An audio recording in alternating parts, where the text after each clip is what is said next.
1943. Basic training is over. The transition from civilian to soldier is complete. You have mastered the K98K rifle. You have marched until your boots wore thin. You have learned to obey every command without hesitation. Now comes the moment of assignment. The unit stands in formation on the gravel parade ground. An officer walks down the line. He stops in front of you. He checks his clipboard. Perhaps he notices your physical build. Perhaps your scores on the shooting range were higher than the average, or perhaps there is simply an empty slot that needs a body. The officer speaks. He tells you your role. You are not going to be a rifleman or a clerk. You are going to be a machine gunner. At first glance, it is a prestigious role, but in reality, it is a death sentence. The sound of the MG42 bolt racking is distinctive. It is a heavy metallic click. This weapon will now be your constant companion. It weighs 11.5 kilograms. You will carry it on your shoulder during 20-mile marches. The steel will dig into your collarbone. The oil will stain your tunic. There was no turning back. The camera records the reality of the front. Gunners do not stay in one place. You must learn to tripod the weapon, clear jams in seconds, and swap red-hot barrels with an asbestos glove. The heat from the metal is visible in the shivering air above the shroud. The sound is deafening. Soldiers called it Hitler's saw. It fired 1,200 rounds per minute, but this was only the beginning. Why did the enemy focus all fire on the machine gunner? The logic was simple.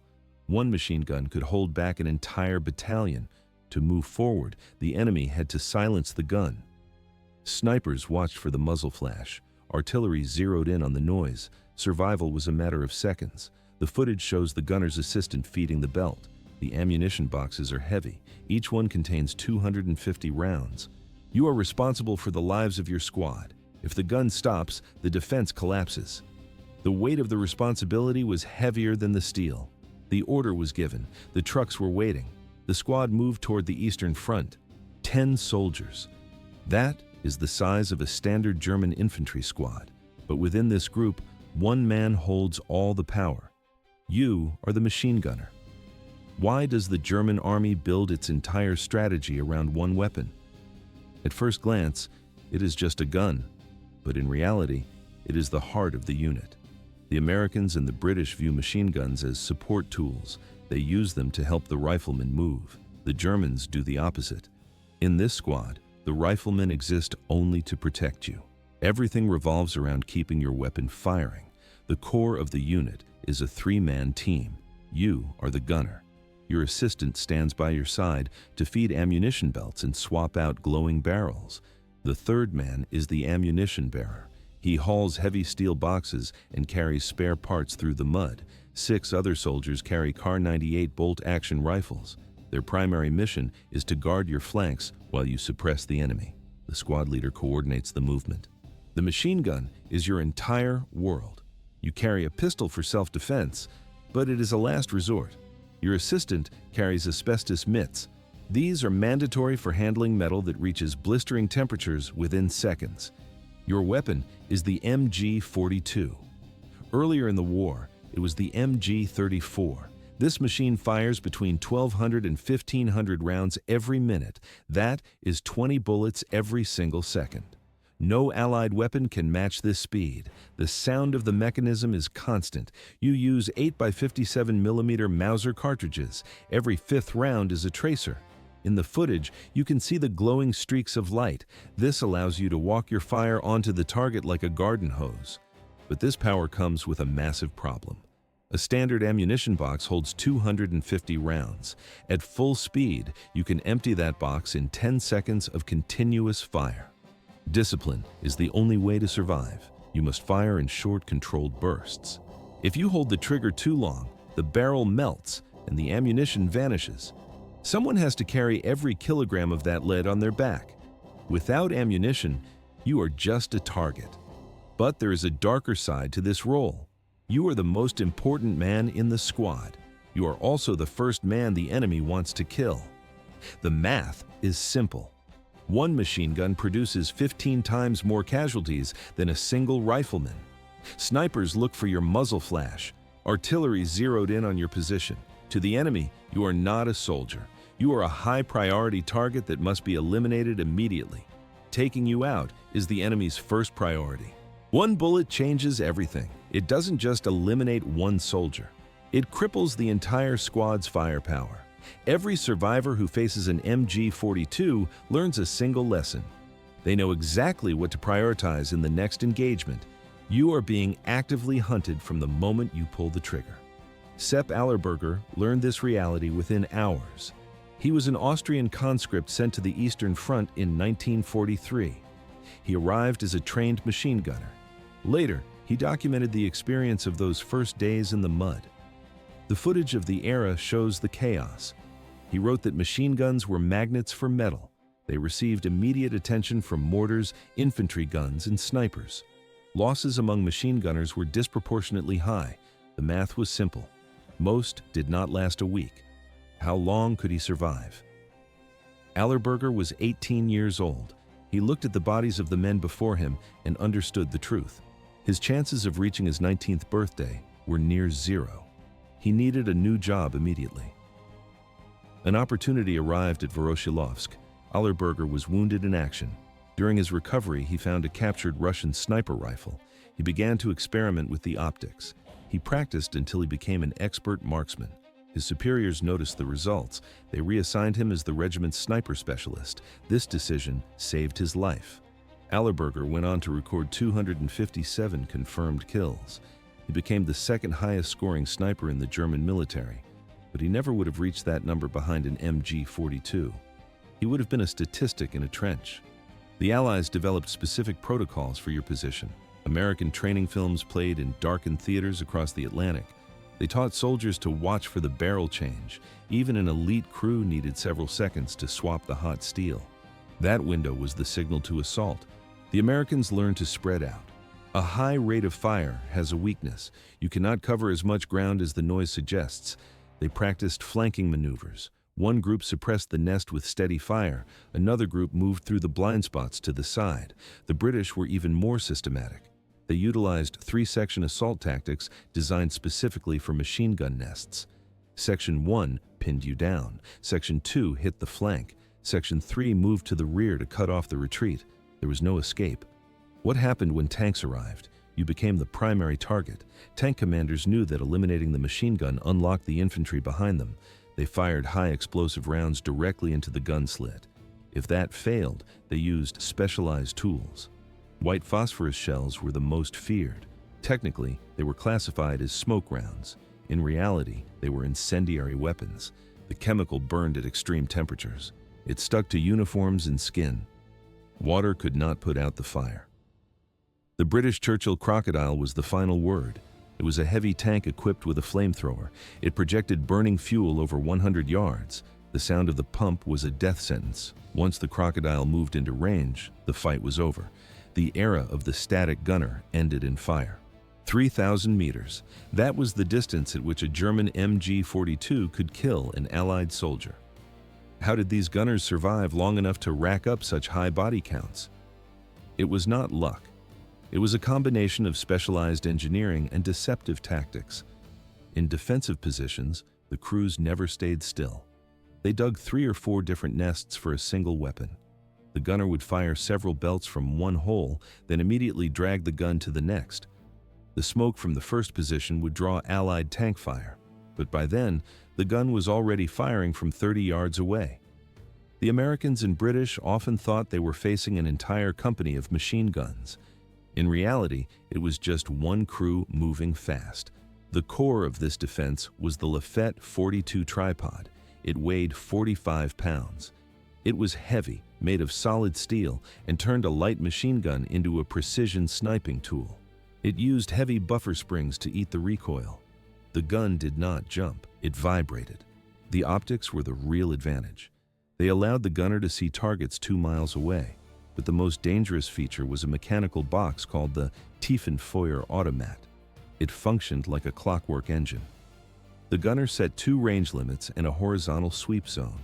He selected a road or a bridge. When he pulled the trigger, the machine took over.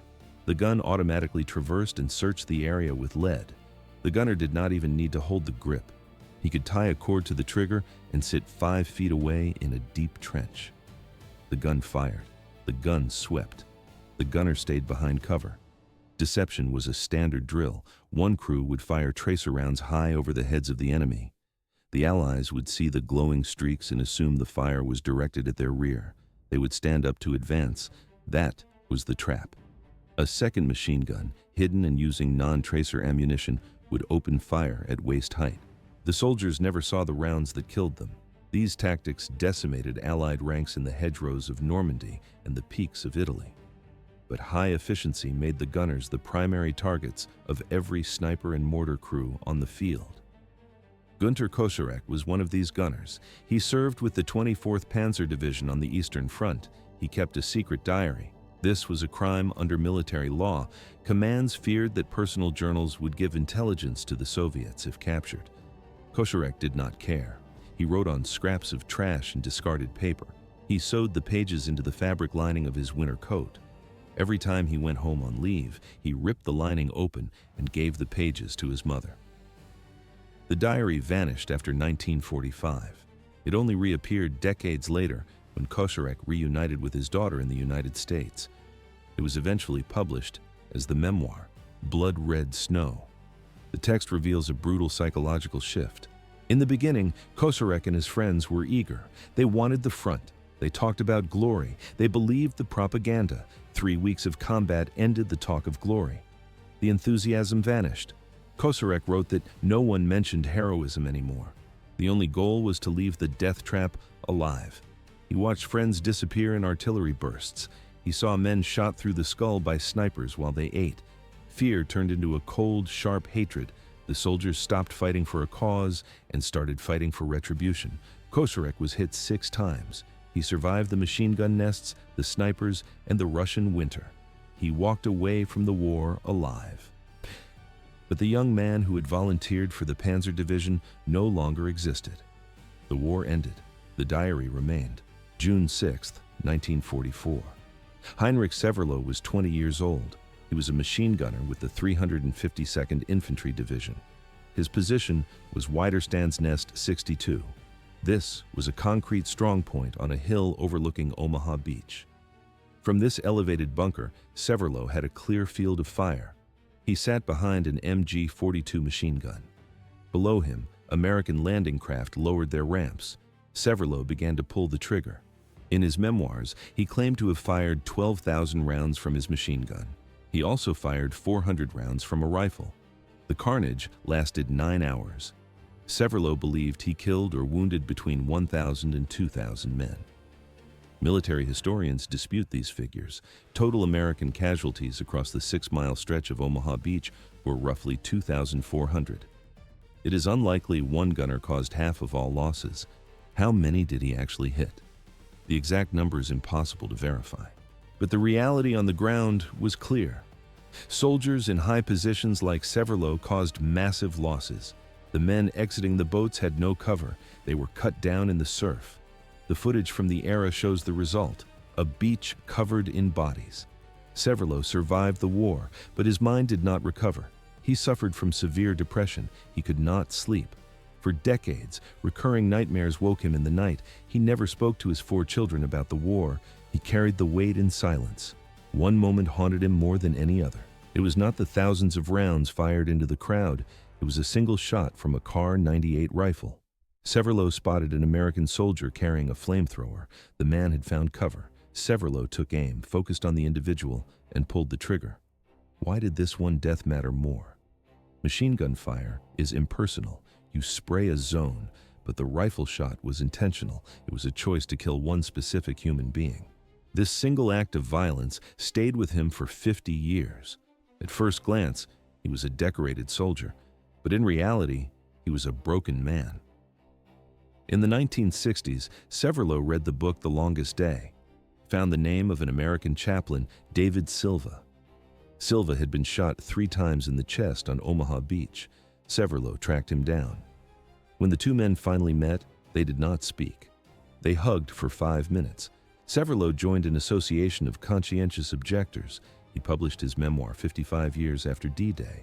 He spent his final years trying to pay for the actions of his youth. But there was another danger for machine gunners. What happened if the enemy caught you? On the Eastern Front, the answer was simple and brutal.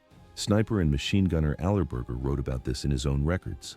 Away from the cameras, the rules of war disappeared. On the Russian front, captured gunners did not survive the hour. They were executed on the spot.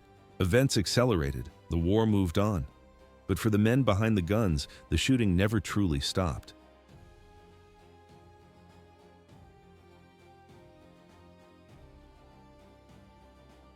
Four years of brutal conflict changed the rules of engagement. On the Eastern Front, atrocities became the standard. Soldiers stopped taking prisoners. By the final stages of the war, capture almost always meant immediate execution. This was especially true for machine gunners. These men had spent hours cutting down hundreds of charging infantrymen. To the survivors, the gunner wasn't just a soldier, he was a butcher. The Western Front was different, but only slightly. The Geneva Convention theoretically protected prisoners of war here. In reality, machine gunners faced extreme risks. The Malmedy massacre in December 1944 changed the atmosphere. Waffen-SS troops executed 84 American prisoners in cold blood. News spread fast. Some American units responded with unofficial orders. They told their men how to handle certain prisoners. Soldiers who watched their friends get shredded by machine gun fire rarely showed mercy once they reached the German trench. Severloh understood this danger perfectly. When he was captured, he remained silent. He hid his identity and his role. He knew the Americans taking him into custody belonged to the exact regiment his gun had been targeting since dawn. One word about his specialty would have ended his life on the spot. By 1944, the German situation turned desperate. Being a machine gunner became a suicide mission. The veteran crews were gone. These were the men who had trained for years and operated as a single unit. They were dying faster than the military could replace them. In their place came the Volkssturm. These were teenage boys or elderly men with minimal training. They were forced into service because Germany had run out of men. Equipment failure became a constant threat. Old weapons remained in service long after they should have been scrapped. Ammunition quality plummeted. Factories began cutting corners to save resources. Cartridges were often defective. A gunner would pull the trigger only to hear a metallic click. A jam or a misfire in the middle of an Allied assault meant certain death. At the same time, Allied tactics evolved. The Americans and British became experts at neutralizing fixed positions. They used massive artillery barrages and coordinated flanking maneuvers. The Germans were losing the very experts who knew how to counter these tactics. By late 1944 and early 1945, the defense was a meat grinder. The pattern was always the same. German units set up a position. They fired until they caused casualties. Then they retreated to the next line. They repeated this process daily. Each withdrawal left more bodies behind. Ammunition grew scarce. Supply lines collapsed under constant bombing. Barrels overheated and warped, but replacements never arrived. The Eastern Front was a different nightmare. The Soviet advance was a tidal wave. German soldiers stopped fighting for Hitler or for victory. They were fighting for survival. They fought to avoid Soviet capture at all costs. They had seen the massacres. They knew the labor camps. Entire divisions ignored orders and fought their way westward. They broke through Soviet lines for one reason. They wanted to surrender to the British or Americans. Industrial output remained high despite the chaos. Germany produced over 400,000 MG42s during the war.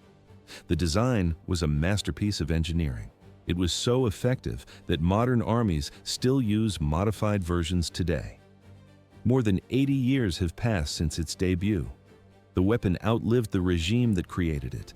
The war ended. The guns remained.